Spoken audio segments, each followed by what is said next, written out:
আচ্ছা, আমাদের ক্লাস শুরু, ঠিক আছে? দেখো শুরু। এখন দেখো আমরা এই বেটারে দিন দিন পেট বড় হইতেছে। এটা এই এক সপ্তাহ থেকে এই অবস্থা, আগে ছিল না। তো যাই হোক, আমরা তো জাস্ট প্রশ্নগুলো জাস্ট একটা স্যাম্পল দেখার জন্য যে বিগত বছরে কি কি প্রশ্ন আছে এটার জন্য। প্রশ্ন ধরো ধরো তার তুমি পড়বা না। আমরা আবার দেখা যায় দু একটা প্রশ্ন অন্য জায়গা থেকে এখানে এসে ঢুকেও গেছে, এরকম থাকতে পারে। তো যাই হোক, আমরা হলো টপিক পড়াবো, এমন টপিক যেগুলো মাস্ট পরীক্ষা আসে আর কি। তুমি জাস্ট টপিক জানবা। যেমন এই যে আমরা গত ক্লাসে যে পর্যন্ত পড়ালাম, তারপর থেকে আমি শুরু করি। উপরে কিছু পর্যাবৃত্ত ধর্ম আছে, ওগুলো আসে না আর কি, এগুলোই পর্যাবৃত্ত ধর্মের অংশ। যেমন তোমাকে অনেক সময় আসে যে পারমাণবিক ব্যাসার্ধ কি। দেখো এই যে, মানে পুরাতন বইয়ের এটা আর কি, এমন ছবি দিছে, এই ছবি দেখা যায় না, মইটা একদম সাদা হয়ে গেছে। আচ্ছা, আমরা একটা কলম নিয়ে আনি। না, অন্য কালার নেই, লাল নেই, লাল ভালো লাগে। আচ্ছা দেখো, দেখা যাচ্ছে পারমাণবিক ব্যাসার্ধ, পরমাণু তো বুঝো নাকি? পরমাণু আর অণুর মধ্যে পার্থক্য কি? হ্যাঁ, মানে পরমাণু দ্বারাই কি অণু গঠিত হয়। যেমন কি ধরো, দেখা যায়, ও আমি তো আমার সামনে লিখি, এখানে নেই, সাইডে চলে আসছে। এই দেখো, যেমন H2, যেমন এটা হলো, একটা হলো অণু, তাই না? তো এটা কি দিয়ে গঠিত হয়? এটা হলো পরমাণু। এটা হলো কি পরমাণু, আর এই পরমাণু মিলে কি গঠিত হয়? অণু গঠিত হয়। আর রাসায়নিক বিক্রিয়া অংশগ্রহণ করে কে? রাসায়নিক বিক্রিয়া অংশগ্রহণ করে এই পরমাণু। অণু রাসায়নিক বিক্রিয়া অংশগ্রহণ করে না, সরাসরি পরমাণু করে। আচ্ছা যাই হোক, এখন দেখো কোন পরমাণুর নিউক্লিয়াস থেকে সর্ববহিষ্ঠ ইলেকট্রন বেগের দূরত্বকে পারমাণবিক ব্যাসার্ধ বলে। মানে আমরা তো জানি যে পরমাণুগুলা এরকম অনেকগুলা কক্ষপথ থাকে, তাই না? ইলেকট্রন গুলো এরকম পরমাণুর কক্ষপথে এরকম সাজানো থাকে, তাই না? আর আমরা জানি যে পরমাণুর এক কেন্দ্রে থাকে কি? নিউক্লিয়াস। নিউক্লিয়াসের চার্জ কি? ধনাত্মক। নিউক্লিয়াস চার্জ হলো ধনাত্মক। তাহলে বলছে এই কোন পরমাণুর এই নিউক্লিয়াস থেকে সবচেয়ে বাহিরের, এখানে সবচেয়ে বাহিরের কক্ষপথ কোনটা? এটা না? এটা হলো 1 নম্বর কক্ষপথ, এটা হলো 2 নম্বর, এটা হলো 3 নম্বর কক্ষপথ। তাহলে এখানে 3 নম্বর কক্ষপথ হচ্ছে সবচেয়ে বাইরের কক্ষপথ। তাহলে এই যে নিউক্লিয়াস থেকে এই যে সবচেয়ে বাহিরের কক্ষপথের যে ইলেকট্রন বেগের দূরত্ব, এখানে যে দূরত্ব, এটাকে আমরা বলি কি? পারমাণবিক ব্যাসার্ধ। আচ্ছা, এখন দেখো আরো কিছু লেখা, এডিশনাল লেখা পড়তে হয়। যে পরমাণুর কেন্দ্রে বহির্ভূত ইলেকট্রনের সঠিক অবস্থান নির্ণয় করা খুব কঠিন বলে গ্যাসীয় মৌলে দুইটা পরমাণুর মধ্যকার আন্তঃনিউক্লিয়াসের দূরত্বের মাধ্যমে কি আমরা কি করতে পারি? পারমাণবিক ব্যাসার্ধ। কারণ হ্যাঁ, কারণ হলো ইলেকট্রন বেগের ঘনত্বটা, এর অবস্থানটা নির্ণয় করাটা কি একটু কঠিন। এই জন্য কি করে, ধরো এই যে ধরো, এ- এটা একটা হাইড্রোজেন তুললাম, এটা একটা কি, আরে রাখতেছি কি হয় কি, এটাও একটা হাইড্রোজেন। তাহলে এই যে দুইটা হাইড্রোজেনের, এই যে দেখো, পরমাণু কেন্দ্র থেকে এই যে দুটি পরমাণুর মধ্যকার আন্তঃনিউক্লিয়ার দূরত্ব, মানে এটা নিউক্লিয়াস আর এটা নিউক্লিয়াস, এই মধ্যবর্তী যে দূরত্ব, এটাকেই বলে কি, এইভাবে আমরা পারমাণবিক ব্যাসার্ধটা মানে পরিমাপ করি আর কি। কারণ আমরা যদিও বলছি এই যে নিউক্লিয়াস থেকে সবচেয়ে বাইরের কক্ষপথে যে ইলেকট্রন থাকে তার ঘনত্ব, ইলেকট্রন বেগের ঘনত্বের মাধ্যমে কি করি আমরা ব্যাসার্ধ আমরা বের করি। কিন্তু এই সর্ববহিষ্ঠ কক্ষপথে ইলেকট্রন বেগের ঘনত্ব অবস্থানটা নির্ণয় করা এটা একটু কঠিন আর কি। এই জন্য আমরা কি করতে পারি, এই জন্য আমরা এই যে দুইটা পরমাণু, গ্যাসীয় পরমাণু, তাদের যে আন্তঃনিউক্লিয়ার দূরত্ব, মধ্যবর্তী যে নিউক্লিয়ার দূরত্ব, এটাই হলো কি পারমাণবিক ব্যাসার্ধ। তো এগুলো হচ্ছে তুমি যখন ডেফিনেশন দিবা, ডেফিনেশনের পাশাপাশি এরকম এই কথাগুলো বলতে হবে, বলে এরকম দুইটা একে দেখাই দিবা যে এইটুকু এখানে এটা হলো কি পারমাণবিক ব্যাসার্ধ। ঠিক আছে, এরকম বলে দিতে হবে। এরপর দেখো সমযোজী। সমযোজী মানে মনে আছে তো, সমযোজী মানে কি?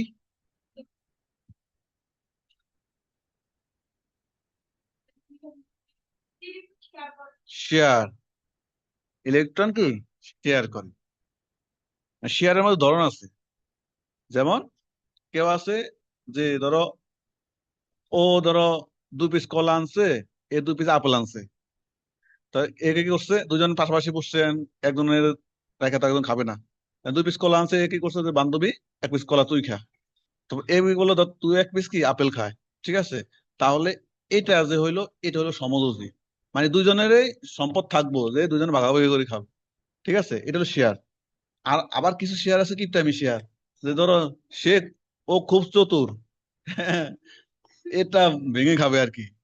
কারণ ও আনছে, ধরো দুইটা আপেল আনছে, এখন ওরে মানে ধরো একটু মানে পাম পট্টি দিল, দেওয়ার পরে এক পর্যায়ে কি করলো, ওটাই যে দুজনে শেয়ার করে খাইলো, যে এক পিস সে খাইলো, এক পিস সে খাইলো, তাহলে দুইটাই শেয়ার।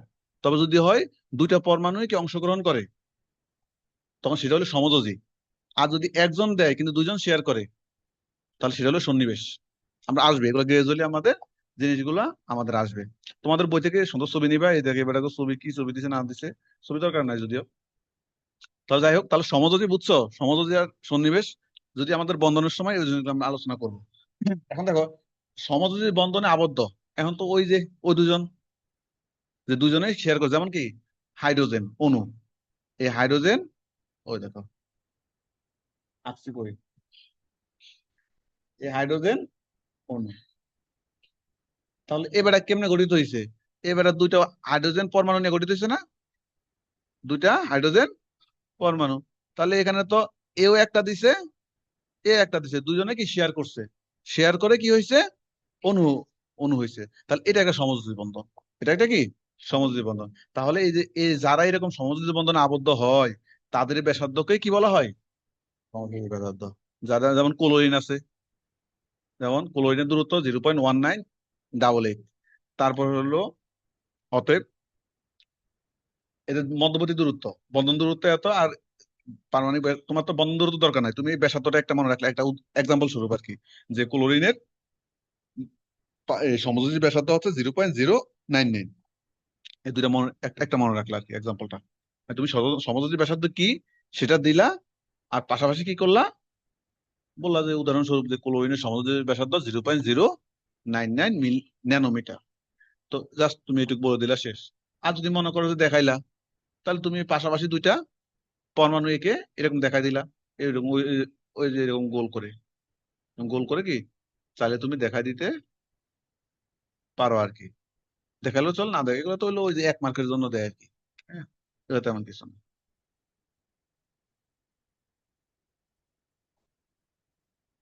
দেখো, পর্যায় সারণী থেকে আমরা বাম থেকে যতই ডানের দিকে যাই, ততই সমযোজী ব্যাসার্ধ হ্রাস পায়। আর একই গ্রুপে যতই আমরা উপর থেকে নিচের দিকে যাই, ততই কি সমযোজী ব্যাসার্ধ বৃদ্ধি পেয়ে, এটা তো স্বাভাবিক। আমরা যখন এই দিক থেকে এইদিকে যাব, তখন কি তাদের মধ্যে দূরত্ব দূরত্ব হ্রাস পায় না? তো দূরত্ব হ্রাস পাইলে তো ব্যাসার্ধ কি হ্রাসে পাবে। কারণ দূরত্ব কেন হ্রাস পায়, এটা আমরা গত ক্লাসে বলছিলাম, মনে আছে? দূরত্ব হ্রাস পাবে হইলো কারণ এখানে নতুন এই দিক থেকে যখন এদিকে যাবে, পাশে যাবে, নতুন ইলেকট্রন বাড়ে, কিন্তু শক্তি স্তর বাড়ে না। মানে গড় একটাই, রুম সংখ্যা বাড়ে না, কিন্তু বারবার স্টুডেন্ট এখন আছে এখানে কয়জন, যদি এখানে আরো 20 জন ঢুকে, তাহলে তো তোমাকে দম ফলানোর যাবে না। তো একটাকে তো সুমায় গেছে নিচ দিয়া, তখন তো আর নিচ দিয়ে যাওয়া লাগবে না, তখন আগে বেঞ্চেরে সরাই বাইরে নিব, বাইরে নিয়ে পরবর্তী 2 জন ঢুকো, এরপর আবার বেঞ্চের ভিতরে ঢুকে ইয়া করবো, তখন এই অবস্থা হবে আর কি। তো জিনিসটা হলো এরকম, তো মানে সাইডে যখন যায়, এদিক থেকে যখন এদিকে যায়, আমার পারমাণবিক সংখ্যা কি বৃদ্ধি পায়। তুমি ওই যে প্রয়োজনে যারা ইয়ে করো না, ওই যে পদার্থ সারণী দেখবা, এদিকে গেলে শক্তি স্তর বাড়ে না, কিন্তু সংখ্যা সংখ্যা বৃদ্ধি পায়, ইলেকট্রন সংখ্যা বৃদ্ধি পায়। তো সে কারণে এদের ইয়া কি বলে, আকর্ষণটা কি বেশি। আকর্ষণ বেশি হলে তাদের দূরত্ব কি ক্রমশ কি, আর তোমার সাথে যদি আরেকজনের আকর্ষণ বেশি থাকে, তাহলে কি হে কি ওই যে উত্তরবঙ্গে গিয়ে ঘুরবো, নাকি তুমি এখানে পড়তে আইসো, এখানে আইসা হুন্ডা দিয়ে এখানে আইসা ওয়েট করবো, কোনটা করবো? আকর্ষণ বেশি হইলে এখানে ওয়েট করবো, তখন সে দূরে দূরে যাবে না। জিনিসটা হলো এরকম। আর আর যখন একই গ্রুপে আমরা উপর থেকে কোন দিকে যাই, নিচের দিকে যাই, তখন কি করে, নতুন করে শক্তি স্তর বাড়ে, নতুন করে শক্তি স্তর এরকম কি বাড়তে থাকে, নতুন আবার ইয়েও বাড়ে, পারমাণবিক সংখ্যা, ইলেকট্রন বা প্রোটন সংখ্যা কি এগুলো বাড়ে, কিন্তু বা ইলেকট্রন আর কি এগুলো বাড়ে। কিন্তু বাড়লে সমস্যা নাই, কারণ গড় তো বাড়তেছে। এখানে যদি নতুন যদি স্টুডেন্ট মানে মানুষ ঢুকে, যদি রুমও যদি থাকে, তাহলে তো আর কি তার বসতে সমস্যা নাই। এই জন্য যতই তোমার উপর থেকে নিচের দিকে যাবে, ততই সমযোজী ব্যাসার্ধ। কারণ দেখো এমনি তো বুঝো, যে ধরো এই যে এখানে এখান থেকে এটা যে দূরত্ব, এখান থেকে এটা দূরত্ব কি এক হবে? কারণ এই যে যতটুকু শক্তিস্তর বাড়ার কারণে এই মধ্যবর্তী দূরত্বটা অনেক বৃদ্ধি পাইছে না? তো মধ্যবর্তী দূরত্ব যদি বৃদ্ধি পায় তাহলে কি আকর্ষণ হ্রাস পাইব। কারণ স্বাভাবিক, তুমি হইলো এখানে, তুমি হইলে এই জায়গায়, আর যদি আরেকজন থাকে এখানে, তো দূরত্ব তো হ্রাস পাবে। দূরত্ব হ্রাস পাইলে তোমাদের আকর্ষণও কি কমে যাবে, পরে এখান দিয়ে ফুট করে আরেকজনে কি উম নিয়ে ঢুকে যাবে, দিতে পারে আর কি। তো যাই হোক, তাহলে এই হইলো তোমার সমাজের ব্যাসার্ধের মধ্যে এই কথাগুলো বলবো আর কি, কখন সমাজের ব্যাসার্ধ বাড়ে কখন কমে, এগুলো এই ব্যাখ্যাগুলো সবার জন্য সমান। আর বলা লাগবে কিছু? এরপরে হলো দাতব ব্যাসার্ধ, একই তো। যারা দাতব বন্ধনে আবদ্ধ, যারা দাতব বন্ধনে আবদ্ধ, এইরকম দুইটা পরমাণুর মধ্যবর্তী দূরত্বকে দেখো সাধারণত কঠিন অবস্থায়, এটা কোন অবস্থায়? কঠিন অবস্থায় যে কোনো ধাতু পরস্পর সংলগ্ন দুইটা ধাতু পরমাণু যদি তোমার কেন্দ্রদের মধ্যবর্তী দূরত্বের অর্ধেককে আমরা ধাতুর ব্যাসার্ধ বলি। এই যে এই দুইটা ধরো ধাতু, দুইটা ধাতু, তাহলে এদের যে মধ্যবর্তী দূরত্ব, দূরত্বের অর্ধেক, মধ্যবর্তী দূরত্বের কি অর্ধেক। এখন দেখো এই যে দুটি ধাতব পরমাণুর কেন্দ্রের দূরত্বের অর্ধেককে আমরা কি বলি? ধাতব ব্যাসার্ধ বলি। যেমন সোডিয়াম, দুইটা সোডিয়ামের ধাতব ব্যাসার্ধ কত? 0.38। এটা মনে রাখতে পারো। আচ্ছা, না, 0.38 হলো দূরত্ব, 0.38 হলো কি দূরত্ব, আর ব্যাসার্ধ হলো অর্ধেক। 0.38 এর অর্ধেক কত? 19, 19 ন্যানোমিটার। আবার এটাও একই রকম দেখো, সমযোজী ব্যাসার্ধের মতোই ধাতব ব্যাসার্ধ কি পর্যায় সারণীতে বাম থেকে ডানে গেলে কমে, প্রত্যেক নিচের দিয়ে গেলে কি বাড়ে দূরত্ব, মানে ওই ওই ইয়েটা একই আছে এখনো। এরপরে হলো কি ভ্যান্ডার ওয়ালস ব্যাসার্ধ। এরা ওই যে নতুন করে নতুন হঠাৎ উপর বই সাজাতে গিয়ে অনেক সময় এক জিনিসেরই আরেক জায়গায় নিয়ে গেছে। আমি কালকে ধরো ওই যে তোমাদের এই যে প্রশ্ন ব্যাংক নিয়ে কাজ করতেছিলাম, পরে দেখেছি তোমাদের এখানে একটা নতুন অধ্যায় দিয়েছে রাসায়নিক বিক্রিয়া, রাসায়নিক বিক্রিয়া। পরে দেখলাম যে আগের ইয়াতে যেমন জারণ বিজারণ ছিল, জারণ বিজারণ এখন পরে দেখি যে ভিতরে যে প্রশ্নগুলো আছে না, নাম দিছে রাসায়নিক বিক্রিয়া কিন্তু প্রশ্ন সব কি ওই জারণ বিজারণ জিনিসগুলা। হঠাৎের উপর অল্প সময়ের মধ্যে সব বের করছে, মানে জাস্ট হলো কিছু জায়গায় নাম চেঞ্জ করছে। দেখো না তোমাদের ডিপার্টমেন্টাল সাবজেক্ট গুলো তো কিরকম করছে, মানে অধ্যায় আগে যেমন একরকম ছিল, এখন অধ্যায় ওটারে কি করছে, 5.1 লিখছে 6, 6.5.2 লিখছে 7। ওই জাস্ট হলো কি একটু নামের পরিবর্তন করছে, মানে হ্যাঁ আলাদা করে মানে তুমি তুমি আছো, তোমার নাম তোমার জাস্ট কি রং করছে আর কিছু। তাহলে কেমনে বলবো যে নতুন সিলেবাস, নতুন বই, সবকিছু নতুন না? সবকিছু নতুন। এরপর হলো ভ্যান্ডার ওয়ালস। ভ্যান্ডার ওয়ালস মানে কি? ভ্যান্ডার ওয়ালস হলো সবচেয়ে দুর্বল। ওই যে যেমন এখানে সবচেয়ে দুর্বল কে? ওই যে একলা বসে আছে পিছনে, এ আহ, দূর থেকে তো অনেকে আসছো, দূর দূর থেকে আসছো তো, তোমার তো সাঙ্গপাঙ্গ আছে, হে তো সাঙ্গপাঙ্গ নাই। তার মানে এই যে শক্তির মধ্যে সবচেয়ে ভ্যান্ডার ওয়ালস, বলের মধ্যে আমরা জানি মানে শক্তিগুলোর মধ্যে সবচেয়ে দুর্বল হইলো কোনটা? এই ভ্যান্ডার ওয়ালস, ওই যে ভ্যান্ডার ওয়ালস। তাহলে যাই হোক, তাহলে যারা ভ্যান্ডার ওয়ালস বন্ধনে আবদ্ধ থাকে ওদের যে ব্যাসার্ধ, ওটা আমরা কি বলি? ভ্যান্ডার ওয়ালস ব্যাসার্ধ বলি। এখন দেখো, কঠিন অবস্থায় একটা অণুর সাথে অন্য অণুর কোনো বন্ধন থাকে না, তবে একটা দুর্বল আকর্ষণ বল দ্বারা পরস্পর আবদ্ধ থাকে, মানে যার কোনো, যেখানে কোনো বন্ধন নাই সেখানে অন্ততপক্ষে একটা কি দুর্বল, যে ন্যূনতম যে দুর্বল আকর্ষণটা থাকে, ওইটাই আমরা কি বলি? ভ্যান্ডার ওয়ালস বল বলি। আচ্ছা, তাহলে এই যে ভ্যান্ডার ওয়ালস বলের মধ্যে যে পরমাণুগুলো থাকে, এই ভ্যান্ডার ওয়ালস বলের এই দেখো, তা এই সকল ক্ষেত্রে একটা মোলের পরমাণুর কার্যকর ব্যাসার্ধকে কি বলা হয়? Van der Waals. তার মানে দেখো, ভ্যান্ডার ওয়ালস বল দ্বারা যুক্ত থাকে কারা? ওই কথা তোমাকে মনে রাখতে হবে। এই যে অণু, ভ্যান্ডার ওয়ালস বল দ্বারা অণু যুক্ত থাকে না পরমাণু যুক্ত থাকে? অণু, যেমন ওই যে অনেকগুলো পানির অণু পরস্পর সাথে যুক্ত থাকতে পারে, মানে ধরো অণু যুক্ত থাকে। আর ভ্যান্ডার ওয়ালস ব্যাসার্ধ বলছে অণুর ক্ষেত্রে না, পরমাণুর ক্ষেত্রে। কিসের ক্ষেত্রে বলছে? ওই দেখো, একটা মোলের পরমাণুর কার্যকর ব্যাসার্ধকে কি ভ্যান ডার ওয়ালস ব্যাসার্ধ বলে। তাহলে প্রতিটা, যেমন কি ধরো যদি পানির ক্ষেত্রে আমরা চিন্তা করি, তাহলে এখানে তোমার হাইড্রোজেনের পরমাণুর ব্যাসার্ধ বা অক্সিজেন পরমাণুর ব্যাসার্ধ, ওই জিনিসগুলা কথা এখানে বলছে। তাহলে এটা হলো কি, পর্যায় সারণীতে আমরা যখন বাম থেকে ডানের দিকে যাব, তখন ভ্যান ডার ওয়ালস ব্যাসার্ধের মান কি, এটাও আগের মতো, এটাও কি আগের মতো। তাহলে এখানে একটু কিন্তু আগেরটা তুলনায় একটু ভিন্নতা আছে। যেমন আমরা দাতবের সময় বলছি কি, দাতব বন্ধনে যারা আবদ্ধ তাদের যে মধ্যবর্তী দূরত্বের অর্ধেক, মধ্যবর্তী দূরত্বের অর্ধেক। এদের ক্ষেত্রে আবার ভ্যান্ডার ওয়ালসে আমরা জানি ভ্যান্ডার ওয়ালস হলো সবচেয়ে দুর্বল বল। এই দুর্বল বল দ্বারা সাধারণত অণুগুলো আবদ্ধ থাকে। হ্যাঁ, তো এখানে অণুগুলার দূরত্ব বলা নেই, এখানে বলছে পরমাণু, পরমাণুগুলা যে পরমাণুর যে ব্যাসার্ধ আছে ওইটাকে বলছে কি ভ্যান্ডার ওয়ালস ব্যাসার্ধ বলা। এগুলা একটু পড়বা টুকটাক, পারবা। এরপর আয়নিক ব্যাসার্ধ। আয়নিক, একটি পরমাণুর আয়নের সর্ববৈশিষ্ট্য ইলেকট্রন থেকে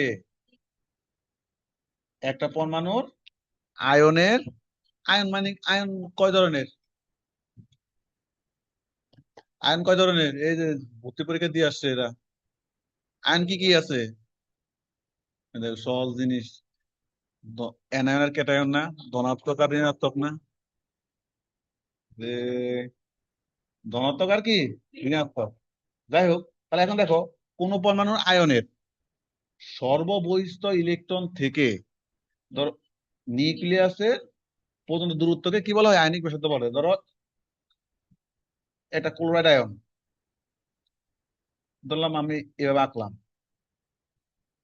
হ্যাঁ, তাহলে এখন বলছে আয়নের সর্ববৈশিষ্ট্য ইলেকট্রন থেকে নিউক্লিয়াস পর্যন্ত, মানে এই যে ধরো এখানে যদি নিউক্লিয়াস হয়, আমরা জানি এই কি বলে ক্লোরিন ইলেকট্রন ইলেকট্রন কোন প্রান্ত যায়, 3 নাম্বার নাকি 4 নাম্বার, 17 না, নর্মালি কি 3, 3 যায়, তাহলে ধরো তিনটা দিলাম, তিনটা শক্তি স্তর থাকলে ওই দেখো ওই জায়গা ঘুরে গায়ে তো এত, যাই হোক, মনে করবে এগুলো গোল, ঠিক আছে। ধর তিনটা শক্তি স্তর, আমরা জানি না ইলেকট্রোমিনাস 1s, 1s2, আচ্ছা 1s2, 2s, 2, 2p, এখানে দেখা যায় ওরে বাবা এই জায়গায় 2p6, তারপর হলো কি sp এস এর পরে sp, তাহলে 3s2,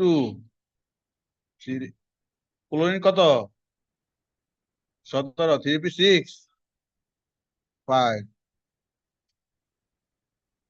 ঠিক না, এটা ক্লোরিন একটি। তার মানে দেখো কয়টা শক্তি স্তর, কয়টা, তিনটা, এই যে তিন শক্তি স্তর, তাহলে তিনটা দিলাম। তাহলে বলছে এই যে সর্ববহিষ্ঠ এখানে যে ইলেকট্রন থাকে, এখান থেকে এই যে তার নিউক্লিয়াস এই মধ্যবর্তী দূরত্বটাকে কি আয়নের, আচ্ছা এখানে আমরা এই আয়ন মানে এখানে কিন্তু তাহলে 6 হবে, কি হবে, কত হবে 6, কারণ আয়ন ক্লোরাইড আয়ন কখন হয়, মাইনাস কখন হয়েছে, গ্রহণ করছে।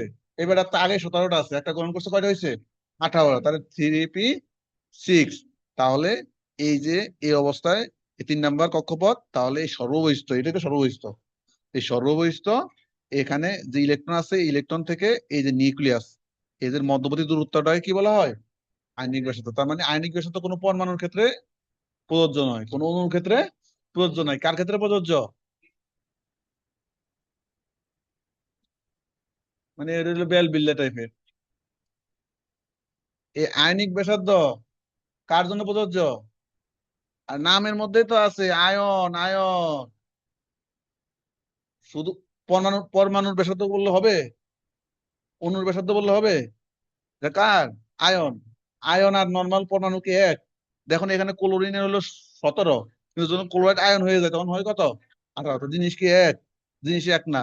সোডিয়াম নর্মালি কত, 11, কিন্তু সোডিয়াম প্লাস কত, 10, কারণ একটা ইলেকট্রন সাইডে তো সোডিয়াম প্লাস হয় 10। তাহলে কি আয়ন আর পরমাণু অণু এগুলো কি এক কথা, এক কথা না। আমার আয়নিক ব্যাসার্ধ কার জন্য, আয়নের জন্য। এই কথাগুলো লিখতে হবে না, আয়নের জায়গায় তুমি যদি কোনো অণু পরমাণু লিখে দাও তাহলে তোমাকে মার্কস দিবে, মার্কস দিবে না। এই কথাগুলো মনে, স্পেসিফিক কথাগুলো মনে রাখতে হবে। আচ্ছা, যেহেতু সর্ববেশি স্তরের আগের মতো ইলেকট্রনের অবস্থান নির্ণয় করা কি কঠিন বা অসম্ভব, তাই আয়নিক ব্যাসার্ধ পরিমাপ করা খুবই কি কঠিন। সাধারণত কোনো অণুর ক্যাটায়ন ও অ্যানায়নের আন্তঃনিউক্লিয়ার দূরত্ব পরিমাপ করে আমরা আয়নিক ব্যাসার্ধ নির্ণয় করা যায়। মানে অ্যানায়ন এবং ক্যাটায়নের তাদের আন্তঃনিউক্লিয়ার দূরত্বের মাধ্যমে কি নির্ণয় করে আর কি। আগে পড়ে আসছে যেরকম ওই রকম, মানে ইলেকট্রন বেগের মাধ্যমে নির্ণয় করা কঠিন। এটা বলা লাগবে আর কিছু। দেখো সাধারণত ক্যাটায়নের আণবিক ব্যাসার্ধ পারমাণবিক ব্যাসার্ধ অপেক্ষা কি কম। ক্যাটায়নের আয়নিক ব্যাসার্ধ, তারপর হইলো কই জানো, ক্যাটায়নের আয়নিক ব্যাসার্ধ এর মূল পরমাণুর ব্যাসার্ধ অপেক্ষা কম। কারণ কি, এক বা একাধিক ইলেকট্রন বিমুক্ত হলে ইলেকট্রন সমূহের মধ্যে সার্বিক বিকর্ষণ হ্রাস পায়, ফলে নিউক্লিয়াস দ্বারা আরো দৃঢ়ভাবে আকর্ষিত হয়। মানে আমরা তো জানি ক্যাটায়ন মানে প্লাস, ক্যাটায়ন মানে কি প্লাস, আর প্লাস মানে কি ইলেকট্রন দিবে না নিবে, দিবে, মানে ত্যাগ করবে আর কি। ইলেকট্রন ত্যাগ করবে, ওই জন্য বলছে দেখো ইলেকট্রন বিমুক্ত হলে, ইলেকট্রন সমূহের মধ্যে সার্বিক বিকর্ষণ হ্রাস পায়। বিমুক্ত হলে এদের মধ্যে বিকর্ষণ হ্রাস পাবে, ফলে তারা আরো, মানে বিকর্ষণ হ্রাস পাওয়া মানে কি, তুমি ওরা বলছো যে মানে আমি তোমাকে হেড করি না, তার মানে কি করো, লাভ বইল না। তো যাই হোক, তাহলে তুমি ওরা হেড করো না, তার মানে অন্তত পক্ষে লাইক করো, ঠিক না? তো জিনিসটা ওইরকম বলছে, বিমুক্ত হলে এদের মধ্যে বিকর্ষণ হ্রাস পায়, তাহলে কি বাড়ে, আকর্ষণ বাড়ে, পরে নিউক্লিয়াসের মধ্যে আকর্ষণ দৃঢ়ভাবে, এই যে দৃঢ়ভাবে আকর্ষিত হয়। তো কারো যদি দৃঢ়ভাবে আকর্ষিত হয় একজন আরেকজনের দিকে, সেই দুজনের মধ্যে কি দূরত্ব বাড়বে না কমবো? ওই দেখো, বাড়বে বলছে কি, তা কার না বলি কিছু। তো যাই হোক, দৃঢ়ভাবে আকর্ষিত হলে তাদের মধ্যে ব্যাসার্ধ হ্রাস পাবে। ঠিক আছে, তাহলে এখানে মেন কথাটা আছে, এই কথাটা মনে রাখবা। তার মানে ইলেকট্রন বিমুক্ত হইলে বিকর্ষণ তোমার হ্রাস পায়, মানে আকর্ষণ বাড়ে, আর আকর্ষণ বাড়া মানে তাদের মধ্যে দূরত্ব কমে যাবে আর কি, ব্যাসার্ধ হ্রাস পাবে। আবার অন্যদিকে অ্যানায়ন, এই বেড়াতে ইলেকট্রন ত্যাগ করছে, আর অ্যানায়নের বেড়া ইলেকট্রন কি করছে, গ্রহণ করছে। এখন দেখো অ্যানায়নের আয়নিক ব্যাসার্ধ মূল পারমাণবিক ব্যাসার্ধ অপেক্ষা কি বেশি। কারণ কি, কারণ এক বা একাধিক ইলেকট্রন গ্রহণ করলে তাদের মধ্যকার বিকর্ষণ বৃদ্ধি পায়। যদি বিকর্ষণ বাড়ে, তাহলে তো আকর্ষণ তো আর করবো না, তার মানে বিকর্ষণ বাড়লে তো দূরত্ব বাড়বো, এটা তো স্বাভাবিক। আর এটা নিয়ে আর কিছু বলার আছে, পারবে এগুলা লিখতে? ঠিক আছে, পারলে ভালো, না পারলে আরো ভালো।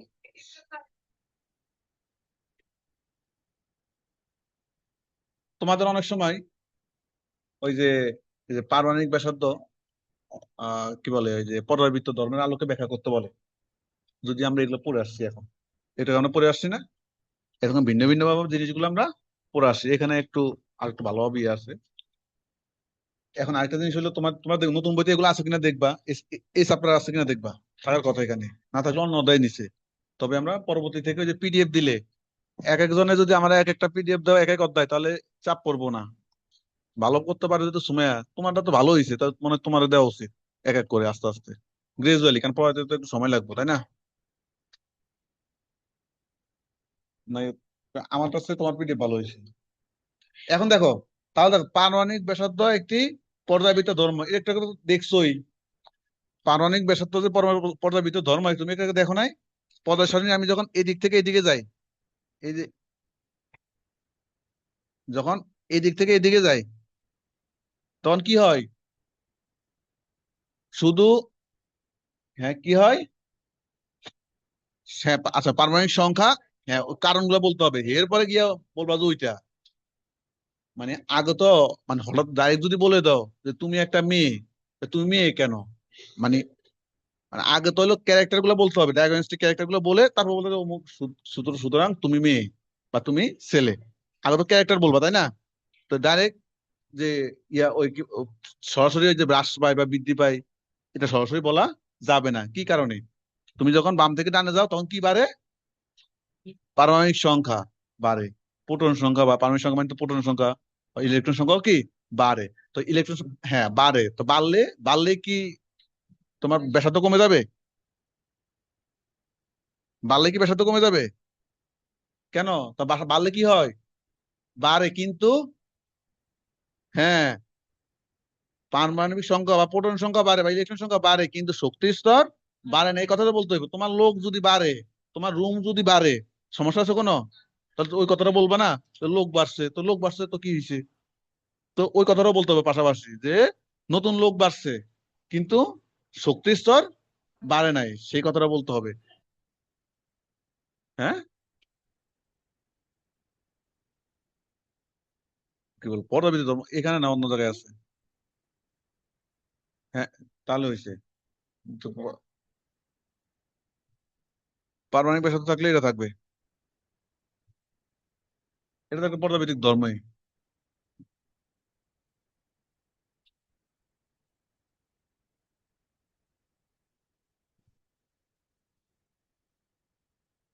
অনেক ইয়া করছে, যাই হোক। এটা এগুলো বেসিক পড়া এখান থেকে পড়ো, এগুলো এখানে না থাকলে অন্য জায়গায় আছে। আর এগুলো আলটিমেটলি তোমাকে বুঝতেই হবে, কিছু করার নাই। কি বলে, পড়াশোনা বুঝতে হলে।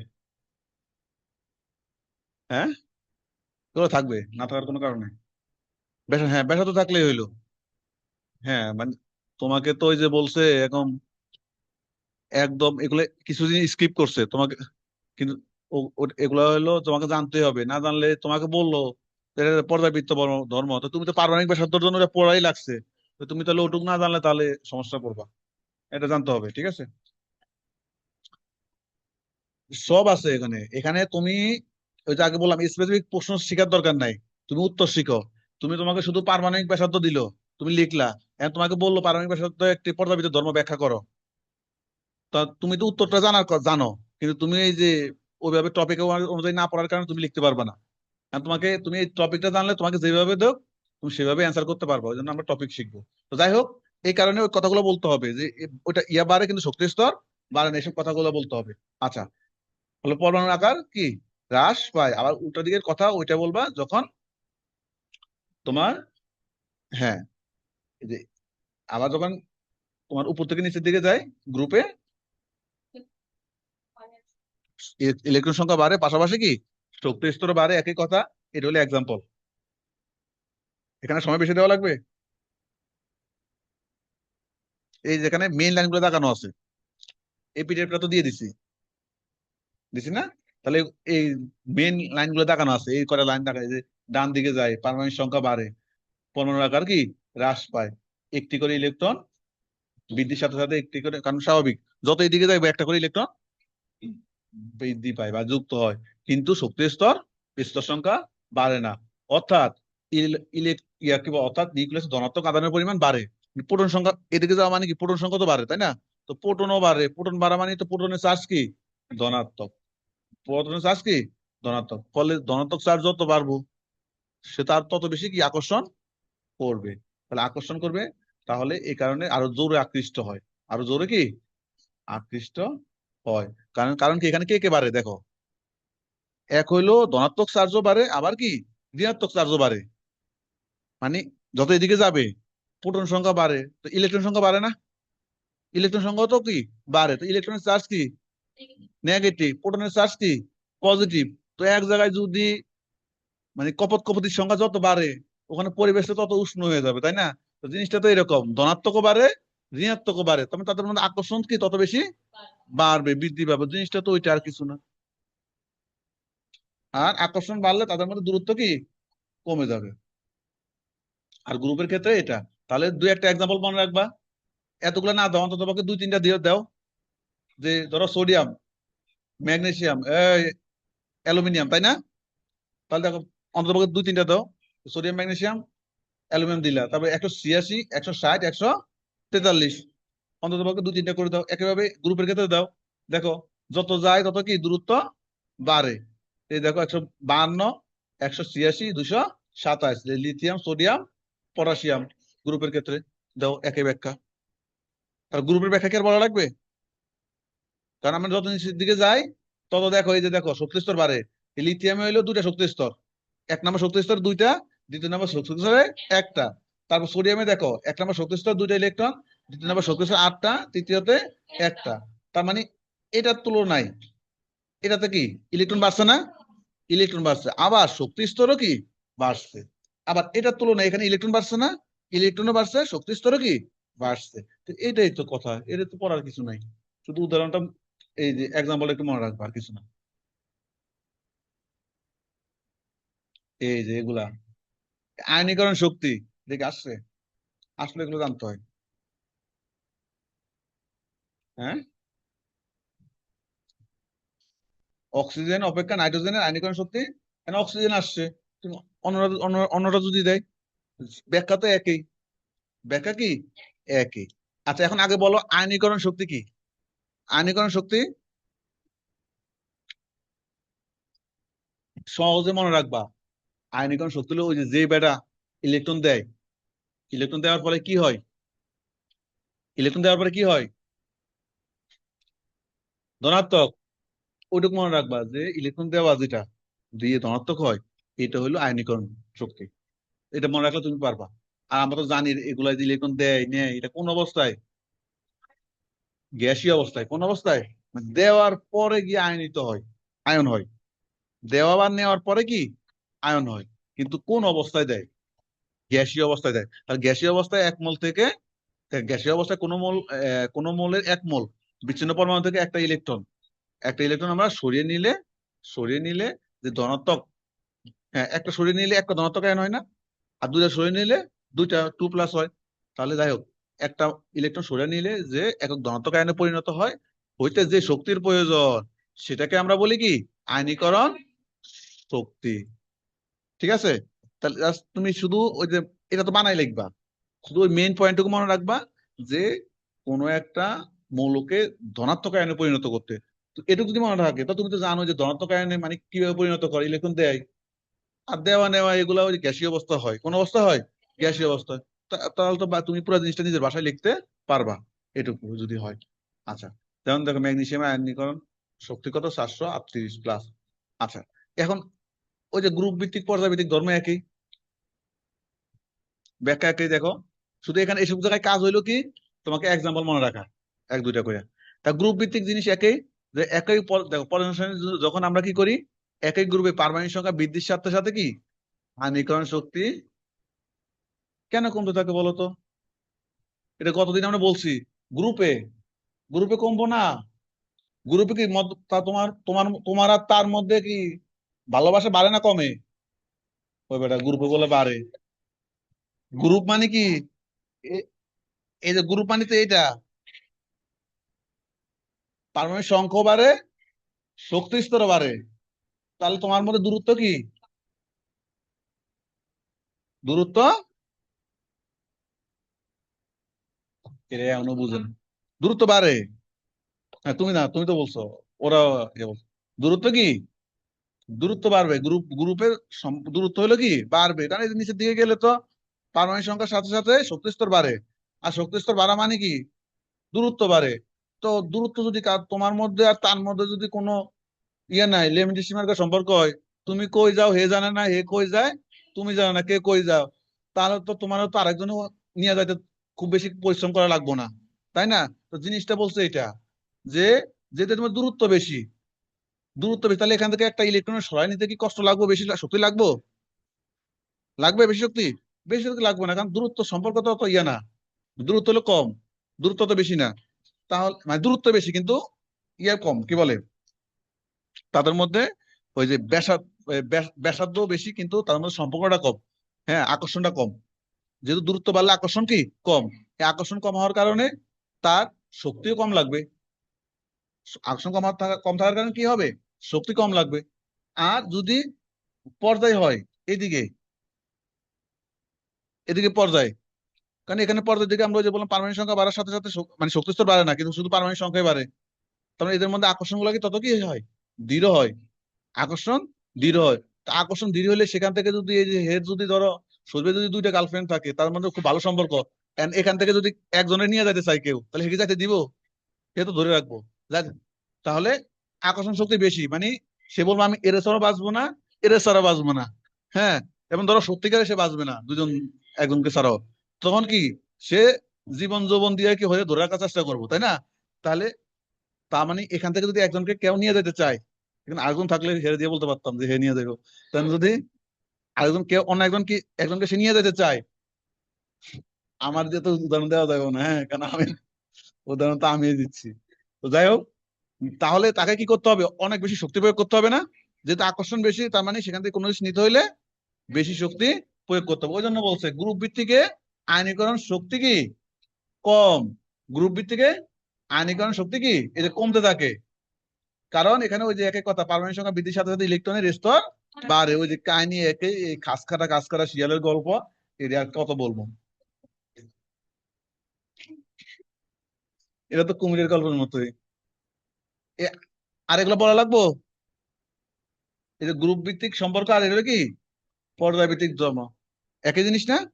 মানে নিচে গেলে এক, সাইডে গেলে এক, এটা তো বলছি। এক কথা এক বারবার রিপিট করলে ভালো শোনা না। বোরন আর বেরিলিয়ামটা কি আসছে?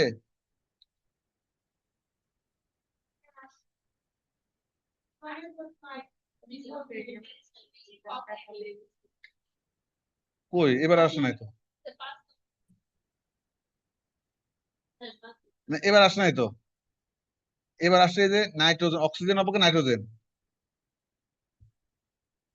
আর একটা হইলো ফ্লোরিন, সর্বাধিক তড়িৎ ঋণাত্মক মূলক, আসে নাই। তাহলে এটা তুমি পড়বা এগুলো। হ্যাঁ, তাহলে তুমি এটা তোমাকে পড়তে হবে। এখন দেখো এগুলো কঠিন না, একদম সহজ পড়া। দেখো বোরন ও বেরিলিয়াম, বেরিলিয়াম কত? হাইড্রোজেন, হিলিয়াম, লিথিয়াম, বেরিলিয়াম চার, বোরন কত? পাঁচ। তো নিয়ম অনুসারে কার বেশি হওয়ার কথা, কার কম হওয়ার কথা? বেরিলিয়াম, বেরিলিয়াম চার, বেরিলিয়ামের পরে কে? বোরন, বোরন হলো কত? পাঁচ। তার মানে এরা পরে এদিকে যাইতেছে না, এদিকে যাচ্ছে। তো নিয়ম অনুসারে তোমার এই বেটা বোরনের বেশি হওয়ার কথা। কারণ যেহেতু আমরা বলছি এদিকে গেলে বাড়ে, এদিকে গেলে কি আয়নীকরণ বিভব বাড়বে, কারণ আকর্ষণ বেশি, সেখান থেকে কারণ নিয়ে যাইতে তত বেশি শক্তি প্রয়োগ করতে হবে। হ্যাঁ, তো যাই হোক, তাহলে বাড়ার কথা কিন্তু হয়ে গেছে কি, বোরনের আয়নীকরণ বিভব বেরিলিয়াম অপেক্ষা কম। এগুলোর ব্যতিক্রম, ব্যতিক্রম গুলোই আসে, ব্যতিক্রম গুলাই আসে।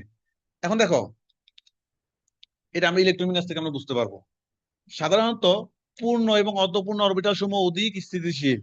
যেসব অরবিটাল গুলো পূর্ণ এবং অর্ধপূর্ণ, পূর্ণ অর্ধপূর্ণ বলতে কি বোঝায়? যেমন এস অরবিটাল, পূর্ণ বলতে কয়টা বোঝায়? দুইটা, অর্ধপূর্ণ একটা, পি পূর্ণ ছয়টা, অর্ধপূর্ণ তিনটা, ডি 10 5। হ্যাঁ, আর হলো এফ হইলো 7 14। এটাই মানে যদি অর্ধপূর্ণ অবস্থা থাকে তাহলে ওটা বেশি, অনেক বেশি স্থিতিশীল হবে। আচ্ছা, অধিকতর স্থিতিশীল। এখন দেখো বোরনের ইলেকট্রোমিনাসে আমরা যদি বলি 1s2 2s2 2p, এ 1 না 2 হবে, বোরন 5 না? ও ও 1s2 4, 2 × 4 আর একে কত? 5। আচ্ছা, এখন এখানে দেখো 2p1 ইলেকট্রনটি সরাতে কিছুটা কম শক্তির প্রয়োজন, কারণ এই বেড়া কি পূর্ণ অর্ধপূর্ণ কোন অবস্থায় আছে? পিতে পূর্ণ অপূর্ণ মানে 6 বা 3 আছে, কয়টা? একটা। এ তো পূর্ণ অপূর্ণ অর্ধপূর্ণ অবস্থায় নাই, মানে তার মানে এটা অধিক স্থিতিশীল না। স্থিতিশীল বলতে কি বোঝায়? হ্যাঁ, মানে ওটা সুরাইতে বেশি শক্তির প্রয়োজন হইব, স্থিতিশীল। হ্যাঁ, তাহলে এই জন্য 2p1 এখান থেকে ইলেকট্রনের সরাইতে বেশি শক্তির প্রয়োজন হবে না। আচ্ছা, এখন দেখো অপরপক্ষে বেরিলিয়াম দেখো 4, 1s2 2s2 2s2, তো এসে কয়টা ইলেকট্রন থাকে? দুইটা, তাহলে পূর্ণ অবস্থায় তো আছে। তাহলে পূর্ণ অবস্থা থাকার কারণে এ ওই বেটার তুলনায় একটু বেশি অধিকতর স্থিতিশীল।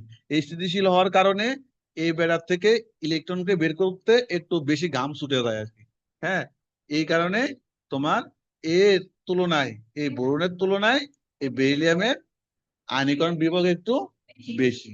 তাহলে দেখো তুমি যদি সিস্টেমটা বুঝো, মানে এই কথাটা মনে রাখতে পারো যে এটা মানে এর কারণটা একটাই, যে পূর্ণ বা অর্ধপূর্ণ অরবিটাল, তাহলে এটা যদি তুমি জানেন বেরিলিয়াম না দিয়া যদি ব্যতিক্রম অন্য কিছু দেয়, তুমি শুধু ইলেকট্রোমিনাসটা লেখা, হ্যাঁ ইলেকট্রোমিনাস লেখা তুমি ব্যাখ্যা করতে পারবা।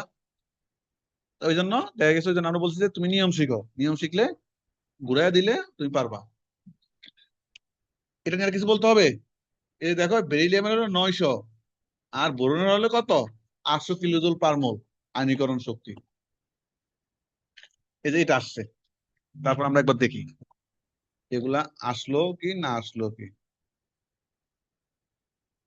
এই দেখো অক্সিজেন, অক্সিজেনের আয়নীকরণ বিভব নাইট্রোজেন অপেক্ষা কম, নাইট্রোজেন অপেক্ষা কম। দেখো একই হওয়ার কথা না, কারণ আগে হলো নাইট্রোজেন 7, আমি লিখতেছি কই, নাইট্রোজেন 7 অক্সিজেন 8, তাহলে তো অক্সিজেনের বেশি হওয়ার কথা, কিন্তু নাইট্রোজেনের বেশি।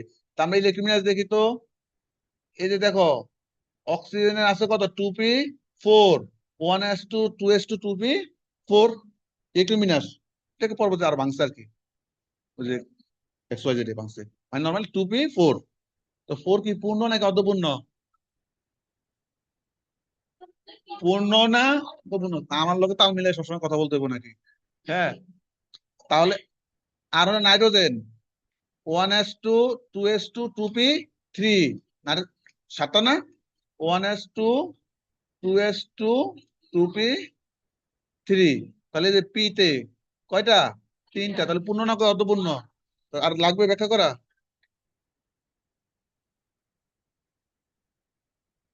এটা নিজেরা পড়বা, তারপর লাইন দেখানো আছে, নিজেরা একটু দেখবা, ছোট প্ল্যানের পড়ো।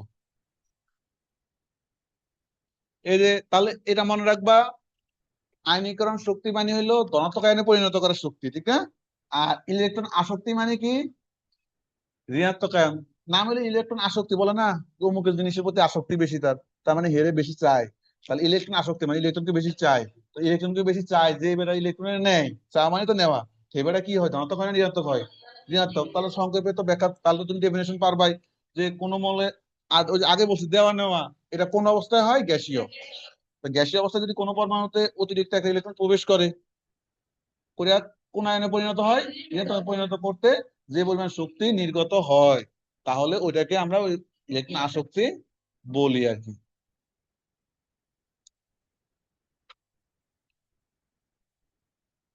ইলেকট্রনের জন্য আকর্ষণ যত বেশি হবে, ইলেকট্রনের জন্য আকর্ষণ যত বেশি হবে, আসক্তি তত কি হবে, বেশি হবে। তো শক্তি যত বেশি হয়, বেশি নির্গত হবে, আয়ন তত বেশি, এটা তো স্বাভাবিক। তুমি একটা জিনিস পাইতে যদি খুব বেশি কষ্ট হয়, ওটা হারাইতেও কি সহজে হারাইতে দিবা না। আর যদি ইও গিও, হ্যাঁ মানে এমনি আয়ে এমনি যাবে, তাই না? তো জিনিসটা হলো এরকম। তাহলে তোমার যদি তোমার শক্তি বেশি লাগে, তাহলে ওটা একটু বেশি স্থিতিশীল হবে, এটা স্বাভাবিক জিনিস। তুমি কেমিস্ট্রির মতো না মনে করে তুমি তোমার প্র্যাকটিক্যাল লাইফ থেকে কি এগুলা মনে রাখো। তারপরে হইলো,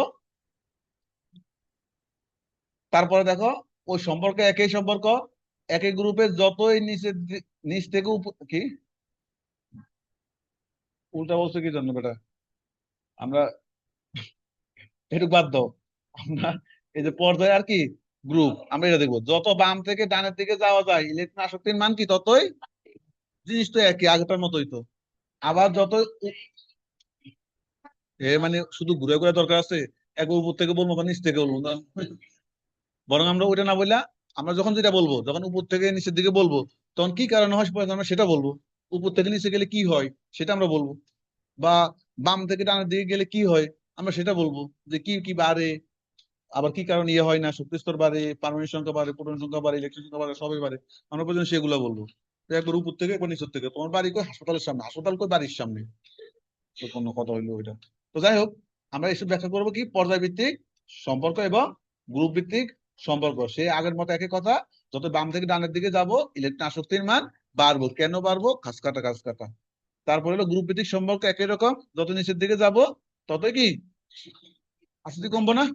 তো নিচের দিকে গেলে ওই যে সম্পর্ক, ওই যে পাল্টে যায় আর কি। হ্যাঁ হ্যাঁ, এমনি তো বোঝা যায় যে বলছে নিচের দিকে যায় উপর থেকে, নিচের দিকে যাওয়া মানে কি? এমনিতে বলেন যে বলেন এ গেছে, হ্যাঁ, নিচের দিকে যাওয়া মানে কি? ভালো অবস্থান, অধপতনে চলে যাওয়া। নিচের দিকে যাওয়া মানে কি? অধপতনে যাওয়া আর কি। আর হইলো যে পাশে, বলে পাশে আছে তোমার, হ্যাঁ, তো পাশের দিকে থাকা মানে কি? ঠিক মতো আছে, সেখান থেকে সহজে নেওয়া যাবে না।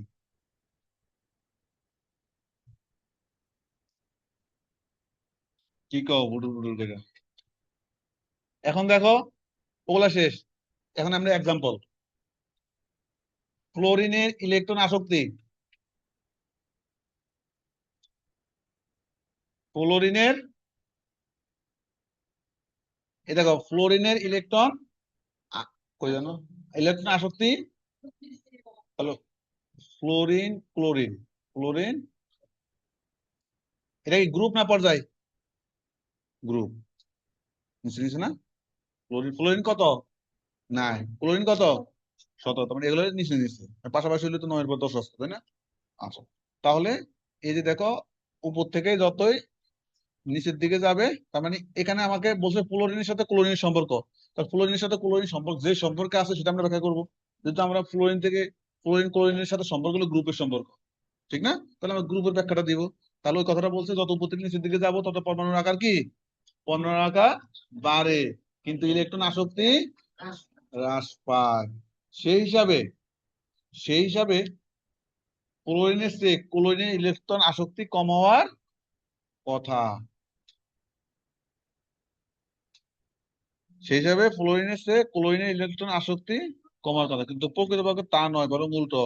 ফ্লোরিনের ক্লোরিন আসক্তি কম, মানে হওয়ার কথা হলো ক্লোরিনের, কিন্তু দেখো না কই দাগ, কই থেকে কই যায়।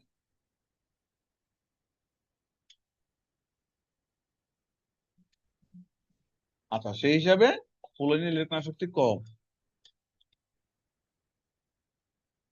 ওই যে আমরা ইলেকট্রোমিনাল যে ব্যাখ্যা করতে পারবো যদি চাও আর কি। কারণ দেখো, ক্লোরিনের চেয়ে ফ্লোরিনের আকার কি? ফ্লোরিন অনেক ছোট সাইজ না? 9 আর 11 হলে কত? 17। ছোট, তবে উভয়ের সর্ববস্থিত স্তরে সমান সংখ্যক কয়টা করে ইলেকট্রন থাকে? 5টি। ইলেকট্রন আঁকা লাগবে 9, 1s2 2s2, তাহলে 2p 5 সমান সংখ্যক। দেখো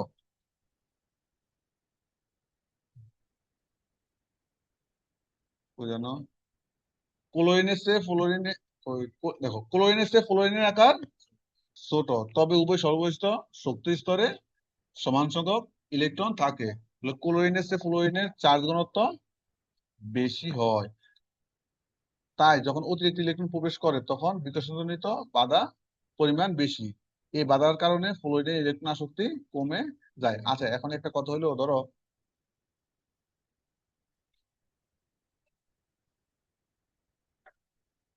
এ একটা বাসা, এ একটা বাসা, ফ্লোরিন যেহেতু ছোট, তাহলে এটা হলো ফ্লোরিনের বাসা, এটা হলো কার বাসা? ফ্লোরিনের বাসা। এখন দুইজনের সর্বস্থ শক্তি স্তরে কয়টা করে আছে? 5। এখানে 5টা না দিয়ে করতে পারতো। আর সর্ববস্তু তো বলছে, এখানে শুধু পি, পির কথা তো বলে নাই। শুধু পিতে হইলে না 5টা হইতো, ঠিক না? যেমন তোমার, আমরা যে তুমি যদি দেখি 1s2 2s2, 1s2, 1s2, এটা লেখার মতো ভুল আছে, 2s2 2p। ক্লোরিনের ক্ষেত্রে 2p, তারপরে ক্লোরিন 5, ঠিক আছে? 9টা না? তাহলে এই যে দেখো, সর্ববস্তু এমন দেখো, পিতে 5টা, আর সর্ববস্তু স্তরে কয়টা? 7টা। একেবারে তুমি যেহেতু এখানে সর্ববহিষ্ঠ বলবো, তুমি 7টা বলবো, কি দরকার কি আমার আমরা আমরা ধরতেছি সর্ববহিষ্ঠ। সর্ববহিষ্ঠ মানে কি? 2 নাম্বার। সর্ববহিষ্ঠ মানে কি? কয় নাম্বার স্তর? 2 নাম্বার স্তর। এখানে এখানে 5 না বলে কত বলবা? 7 বলবা। একেবারে ক্লোরিনেরও তো 7। ক্লোরিনের কি 7? 1s2 2s2 2p 2, আবার লেখবো ভিন্ন ভাবে, লেখা তো কষ্ট রে। 1s2 2s এবার দিয়ে দিলে তো আমার লেখা লাগবে না। 2s2 2p6 কয়টা হয়েছে? 10টা। 3s2 লেখা কই যায়? 3s2 3 তাহলে দেখো সর্ববৈশিষ্ট্য কয়টা আছে? 7টা। এটা বলবো দুটারে কয়টা করে? 7টা। এই হারাম ধরে 5টা করে দিছে, তাহলে দুটারে 7টা করে আছে। তাহলে এখন দেখো তোমার, এটা হলো তোমার ঘর ছোট, এটা হলো আমার ঘর হলো বড়। তোমার ঘরের মেম্বার হইলো কি 7 জন, আমার ঘরের মেম্বার হইলো কি 7 জন। তাহলে বেশি চাপাচাপি করে থাকবো কারণ, ঠিক না? এখানে বেশি জায়গা তো কম। ওই কথাটা বলছে যে উভয় সর্বশেষ স্তরে 7টি করে ইলেকট্রন থাকে, ফলে ক্লোরিনের চেয়ে ফ্লোরিনের ঘনত্ব কি বেশি, না এখানে বেশি চাপাচাপি করে থাকবো না। ফলে ক্লোরিনের চেয়ে ফ্লোরিনের চার্জ ঘনত্ব বেশি হয়। তাই যখন অতিরিক্ত লোক এখানে ইলেকট্রন প্রবেশ করতে এখানে আসে, তখন সে বিকর্ষণজনিত এমনি আগে তো সেরকম দরজা খুলবে না, উপর দিয়ে কর্নার দিয়ে তাকাইবা, দেখবা যে কে দরজায় খুলবে না। তখন তো বলবো যে আর এখানে তো আমার নিজেদের নিজেদের থাকার জায়গা নাই, আবার হেরে বান্ধবী কত কাছের হোক, হেরে জায়গা দেবো কেমনে? হ্যাঁ, চান্দের গাড়ির মতো হওয়া চান্দের গাড়ি। তো তাহলে কি এই ফ্লোরিন কি নতুন কোন ইলেকট্রন নিতে নিতে চাইবো? নতুন করে ইলেকট্রন নিতে চাইবো না। কারণ সে এমনি তো ইলেকট্রন অলরেডি আছে 7টা, আরো যদি একটা আসে সেও তো মাইনাস। তো মাইনাস মাইনাস পরস্পরকে কি কাছে ডাকে? আহো বাতি যা বলে নাকি বলে যাও, যাও বাতি যা বলে। তাহলে যে বিকর্ষণ শোষণিত বাধা বেশি হয়, এই বাধার কারণে ফ্লোরিনের ইলেকট্রন আসক্তি, মানে এই ইচ্ছা থাকা সত্ত্বেও কি নিতে পারে না, আসক্তি কমে যায়। অপরপক্ষে ক্লোরিনের চার্জ ঘনত্ব, মানে ক্লোরিনের চার্জ ঘনত্ব ফ্লোরিনের তুলনায় কম না? এখানে 7 জন লোক, এখানে 7 জন লোক, দু জায়গায় কয়জন করে লোক? 7 জন। 7 জন করে ইলেকট্রন। তাহলে তুলনামূলক এখানে জায়গা একটু বেশি আছে। তাহলে এখানে যদি কেউ আসে তখন সে বলবো আহো বাতি যা, এর জায়গা দিব। নতুন কোন ইলেকট্রন আসলে কি এ নিতে পারবো, ওই জন্য বলছে যে কই ক্লোরিনের আকার বড় হওয়ায়, ক্লোরিনের আকার বড় হওয়ায় চার্জ ঘনত্ব এফ এর তুলনায় কম, ফলে ফ্লোরিনের মতো এত বেশি বিকর্ষণ বাধা দিব না। তাহলে সে সহজে কি নিবে ওটার তুলনায়। এই জন্য এর একটু কি হবে, ইলেকট্রন আসক্তি কার কম কার বেশি?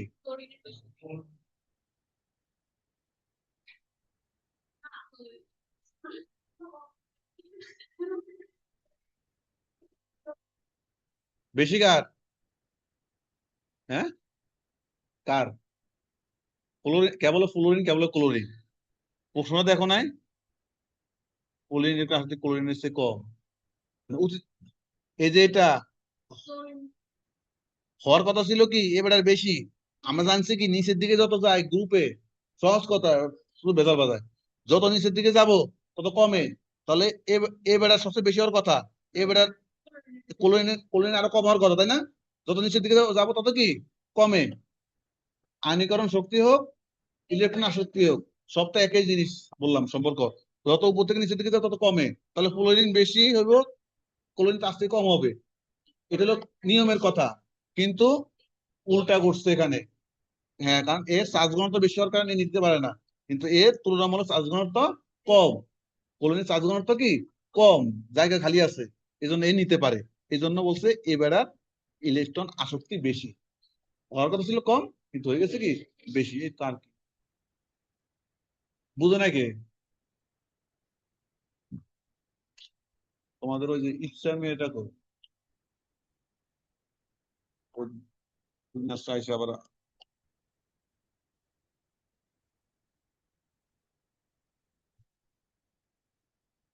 তোর এই ঋণাত্মকতা আমাদের এতক্ষণ গেছে কি ইলেকট্রন প্রথম, আয়নীকরণ শক্তি বিভব, আর আর গেছে কি ইলেকট্রন আসক্তি, এগুলো তড়িৎ ঋণাত্মকতা। এখন দেখো এগুলো জানতে হবে তোমাকে, কেমিস্ট্রি পড়বে এগুলো জানবা না এটা হয় না।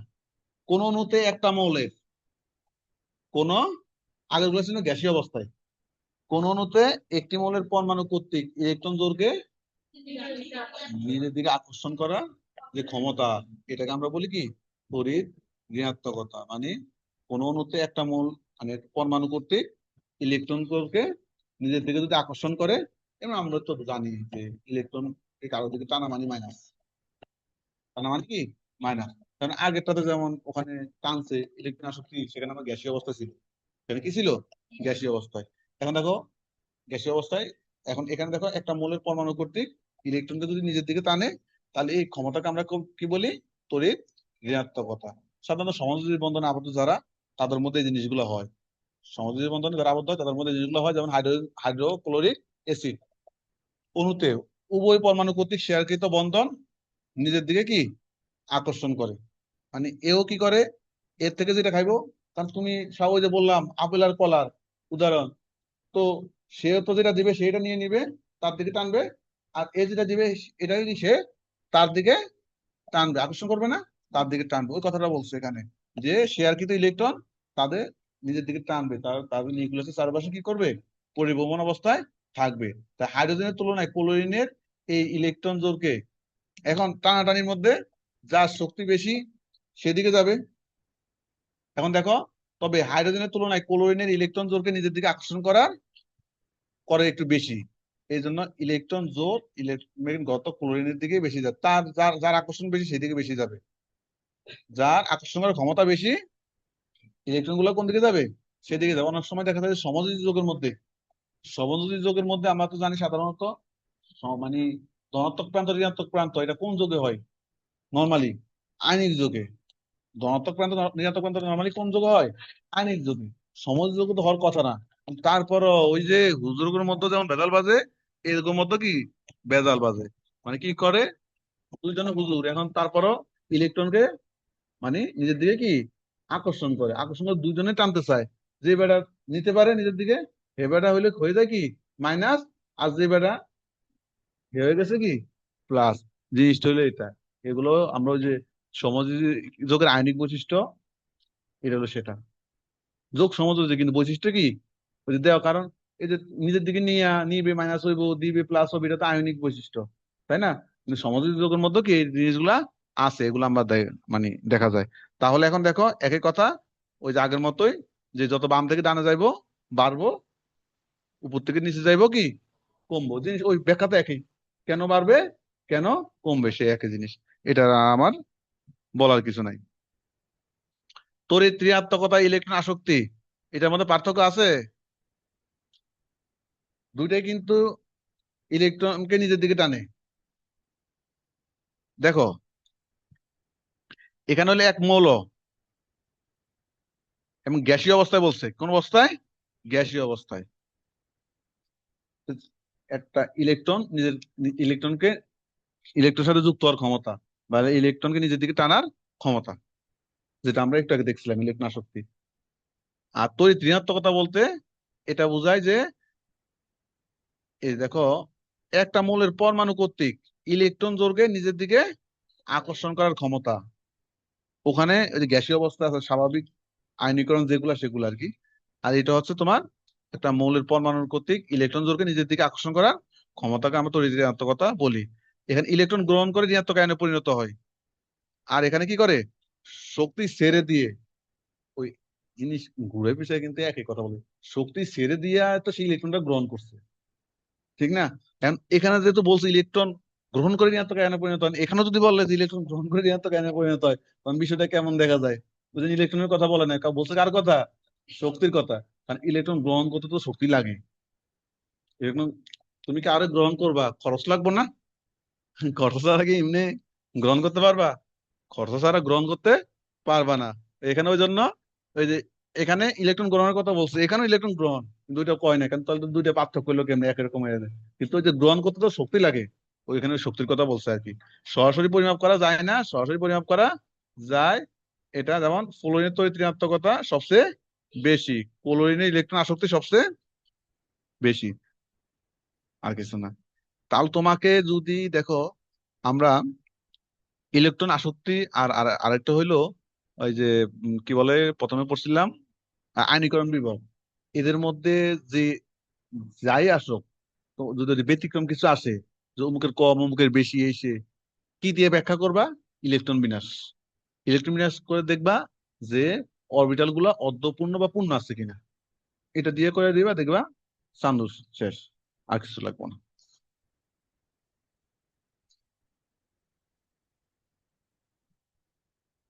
এই যে এটা মনে আসছে, ফ্লোরিন সবচেয়ে বেশি তড়িৎ ঋণাত্মক বলো, আর ফ্রান্সিয়াম সবচেয়ে বেশি তড়িৎ ধনাত্মক, ব্যাখ্যা একই। এটা যদি আসছে দেখো, ফ্লোরিন সবচেয়ে বেশি তড়িৎ ঋণাত্মক বলো, এগুলো সম্পূর্ণ বুঝার পড়া। পারবা না লিখতে? তাহলে বলছে ফ্লোরিন, আমরা পদ সারণীর যখন যতই কি বাম থেকে ডানে যাব, সবকিছু কি বাড়ে, সবকিছু কি বাড়ে, এই তড়িৎ ঋণাত্মকতাও কি বাড়বে। আবার গ্রুপ উপর থেকে যত নিচের দিকে যাব কমবে। আর এখানে আবার মাথা ঘুরে ফেলো না, এখানে বলছে বাড়বে, এই বেটার কথা উল্টা বলছে, নিচ থেকে উপরের দিকে আর কি। আমরা বলছি উপর থেকে নিচের দিকে, বইতে এখানে বলছে কি নিচ থেকে উপরের দিকে আর কি। যাই হোক, যেটাই বলুক, এখন নিষ্ক্রিয় গ্যাস ছাড়া একমাত্র ফ্লোরিনেই পর্যায় সারণীর সবচেয়ে ডানে অবস্থান করে। পর্যায় সারণীতে দেখবা নিষ্ক্রিয় গ্যাস ছাড়া সবার ডানে অবস্থান করে কে? সর্ব ডানে অবস্থান করে ফ্লোরিন। নিষ্ক্রিয় নিষ্ক্রিয় গ্যাস ডানে অবস্থান করে, ওটা ছাড়া সবচেয়ে ডানে অবস্থান করে পর্যায় সারণীতে ফ্লোরিন, সবার উপরে এই অবস্থান। তাই এর ইলেকট্রোনেগেটিভিটি সবচেয়ে কি বেশি, সবচেয়ে বেশি ডানে। তা আমরা তো বলছি যে যত বাম থেকে ডানের দিকে যাবে তত বাড়ে না কমে? তত বাড়ে না? এখনো কয়েকজনের কনফিউশন আছে, যত এদিক থেকে এদিকে তত কি বাড়ে। তো এখন বলছে তুমি এদিক যত এদিক থেকে যত ওই দিকে বসবো, হের হইলো, ধরো আচ্ছা অন্য কিছু বলো, হের টাকা পয়সা বেশি, হের তত বেশি বড় লোক। এখন সবার শেষে বসছে কে? এদিকে সবার শেষে বসে কে বসছে তোমাকে ইহানের মধ্যে? তো হে সবচেয়ে বড় লোক। এখন ওখানে তোমাকে ব্যাখ্যা করতে বলছে সেই কেন সবচেয়ে বড় লোক।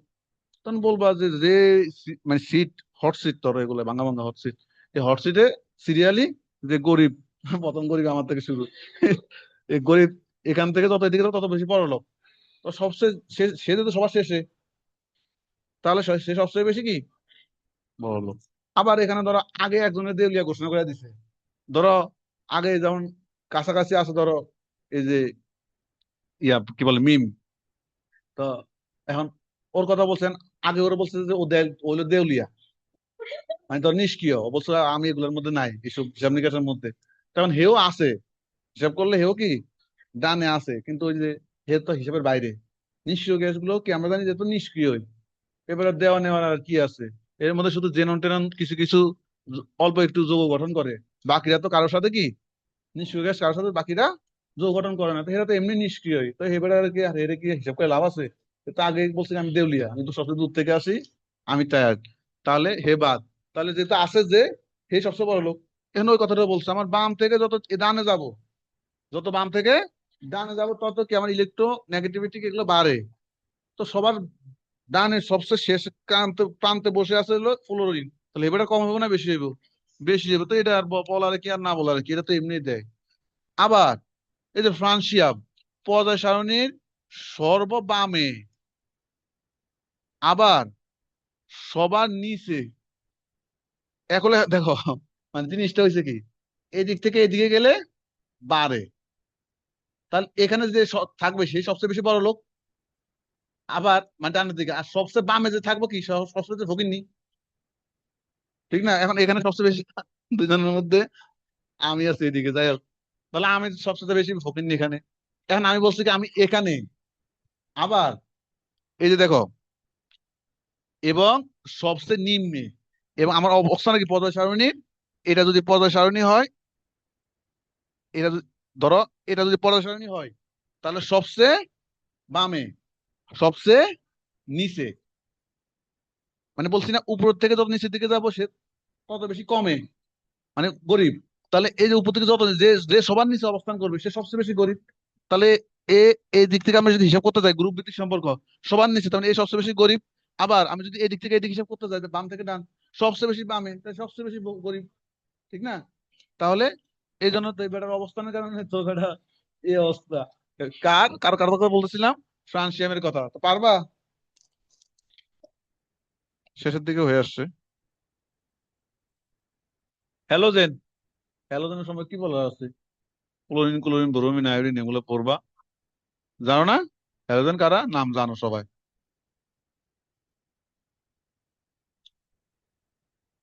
ফ্লোরিনের জারণ মান স্থির, কিন্তু অন্যান্য হ্যালোজেন গুলো জারণ মান পরিবর্তনশীল। কারণ ওই একই, কারণ একই, ওই বেটা তো সাইজ ছোট। দেখো ফ্লোরিনের আকার সবচেয়ে সবচেয়ে ছোট, ছোট হওয়ার কারণে, ছোট হওয়ার কারণে সর্ববস্তু ইলেকট্রন ও নিউক্লিয়াসের দূরত্ব কি বেশি না কম? অনেক কাছে না, কারণ সাইজ ছোট। তার মানে নিউক্লিয়াস থেকে তার সাইজ ছোট, নিউক্লিয়াস থেকে তার দূরত্ব কি হবে? কাছাকাছি অবস্থান করে। ফলে কাছাকাছি অবস্থান করে, ফলে নিউক্লিয়াসের আকর্ষণ বেশি হয়। মানে এই দুজনের মধ্যে, এই দুজনের মধ্যে সম্পর্ক কি কি দেখছো? সম্পর্ক কি এটা তো জানো। এবার হলো কি প্লাস, আর এখানে যে থাকে ইলেকট্রন, এবার হলে কি মাইনাস। তো একজন একজনকে তো পাহারা দিব যেন কেউ কারো না নিয়ে যেতে পারে। এর পাহারা দিব এখান থেকে যেন আমার বন্ধুরা কেন না নিয়ে নেয়, এবার এর পাহারা দিব আমার বান্ধবীর যেন কেউ না নিয়ে যায়। কারণ একজনে প্লাস একজনে মাইনাস, একজন বন্ধু হইলে আর একজন বান্ধবী, তো তাদের মধ্যে দূরত্ব কম। যে দূরত্ব কম হলে তো তাহলে তো এখানে সজীবে চাইলে সবল দিতে পারবো না, পারবো? তার মানে ধরে ফেলবো এরে। তাহলে ওই জন্য তো এই কথা বলছে যে দূরত্ব কম, কাছাকাছি, সাইজ ছোট, কাছাকাছি।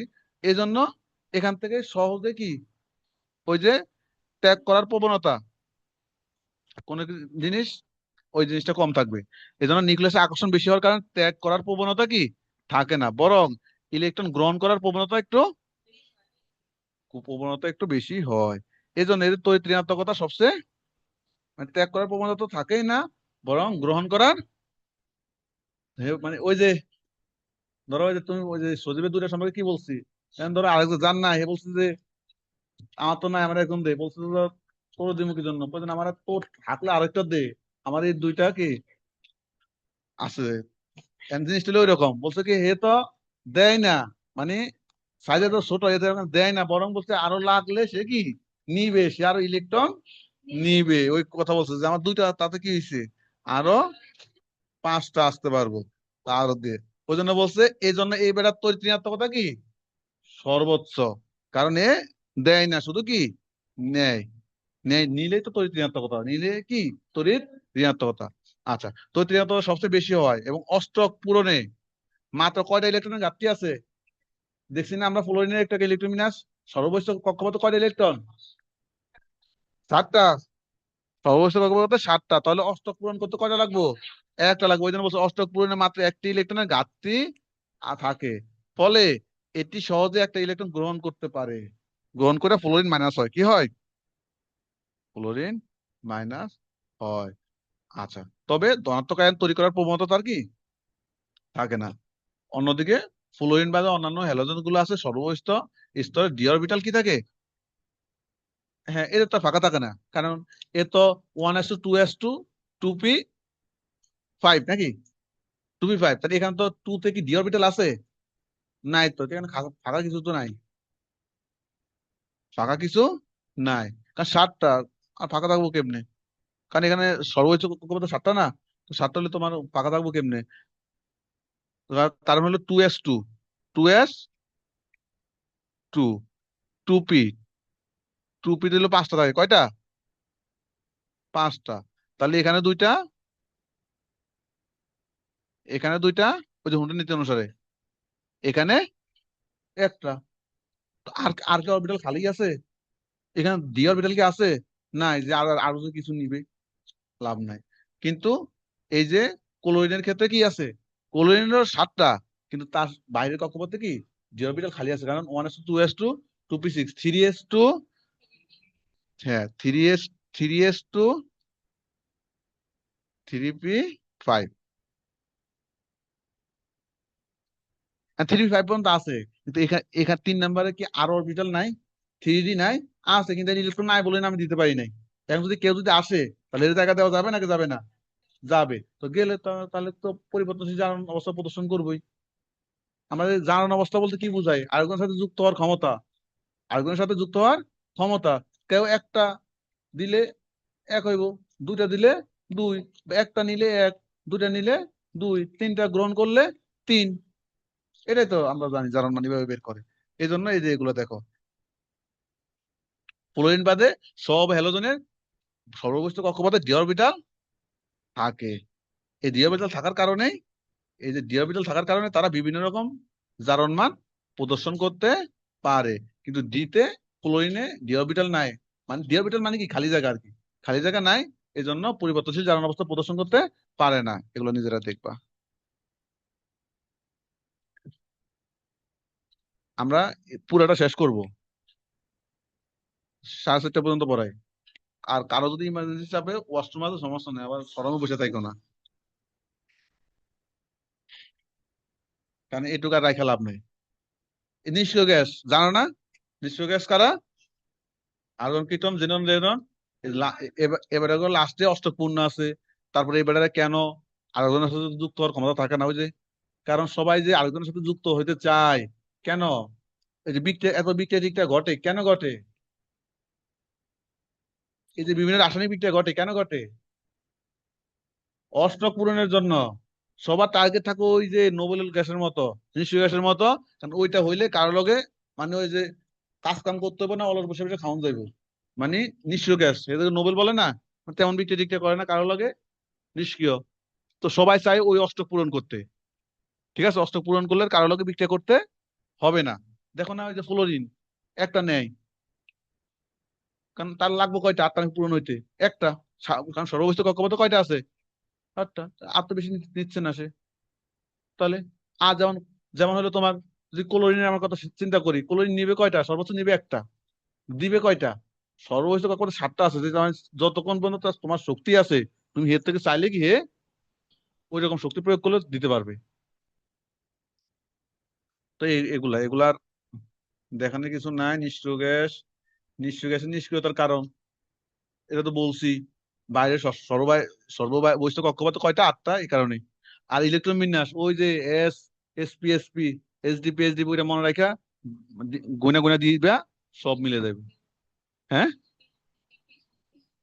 হ্যাঁ, গুনা গুনা দিবা, যে কয়টা করে পায় সব মিলে যাবে। প্রথম ভিডিওটা দেখলে হয়ে যাবে, আর কিছু না। তাহলে অষ্টক পূর্ণ, অষ্টকটা অনেক বেশি স্থিতিশীল। এই স্থিতিশীল ভাঙতে অনেক বেশি যে পরিমাণ শক্তির প্রয়োজন, প্রকৃতপক্ষে রাসায়নিক বিক্রিয়া করাতে এত শক্তি দেওয়া সম্ভব নয়। এই জন্য এই ব্যাটারা অন্য কারোর সাথে বিক্রিয়া করে না, তবে জেনন করে।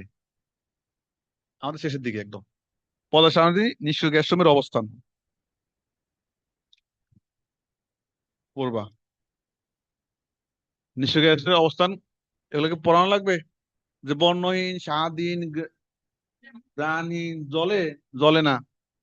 আবার একটু আগে আমরা বলছি না, ওই যে সবার ডানে, ওই যে কার লগে ডান, আরেকবার আছে না ডানে?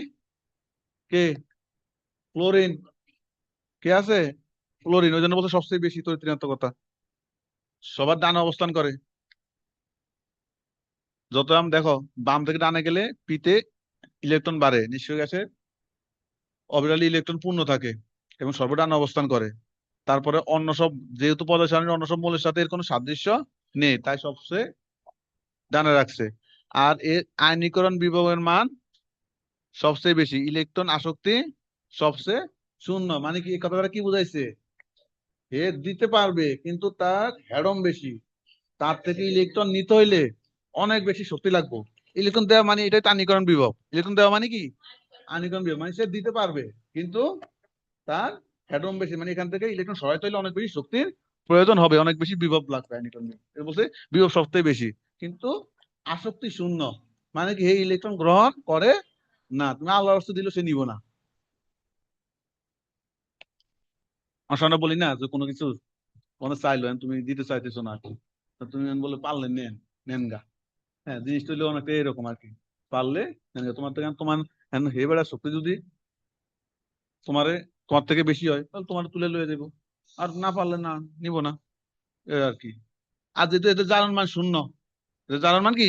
শূন্য। এদের 7 নাম্বার গ্রুপে রাখছে।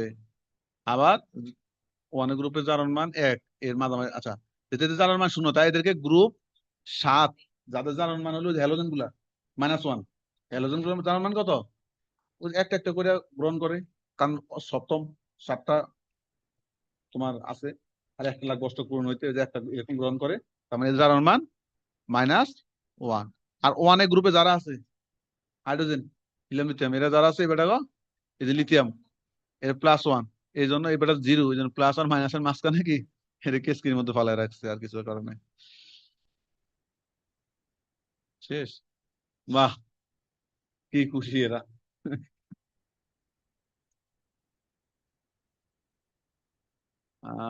ইয়া করে দেওয়ার রেকর্ড